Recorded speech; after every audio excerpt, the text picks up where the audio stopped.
জায়গায় যদি বিসমিল্লাহ পড়তে ভুলে যান, আপনার জীবনে বিপদ আসতে আর কিছু লাগবে না, বরকত কমতে আর কিছু লাগবে না। এই 3 জায়গায় যথেষ্ট।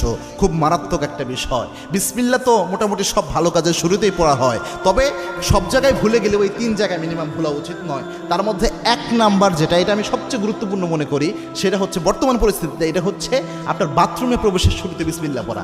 অনেকে বলতে পারেন, হুজুর বাথরুমে ঢুকবেন আবার বিসমিল্লাহ কিভাবে? বাথরুমের শুরুতে তো আমরা আল্লাহুম্মা ইন্নী আউযু বিকা মিনাল খুবসি ওয়াল খাবাইস পড়ি, এটা না আমরা পড়ি। হ্যাঁ, এটার ব্যাপারে আল্লাহর হাবিব সাল্লাল্লাহু আলাইহি ওয়াসাল্লাম জানিয়েছেন। আল্লাহর হাবিব সাল্লাল্লাহু আলাইহি ওয়াসাল্লাম জানিয়েছেন, কোনো ব্যক্তি যদি বাথরুমে প্রবেশের সময় পড়ে আল্লাহুম্মা ইন্নী আউযু বিকা মিনাল খুবসি ওয়াল খাবাইস, এর ফজিলত হলো ওই ব্যক্তি বাথরুমে প্রবেশ করলে বাথরুমের মধ্যে যে দুষ্ট জিনগুলো থাকবে ওই ব্যক্তিকে দেখতে পাবে, কিন্তু কোনো ক্ষতি করতে পারবে না।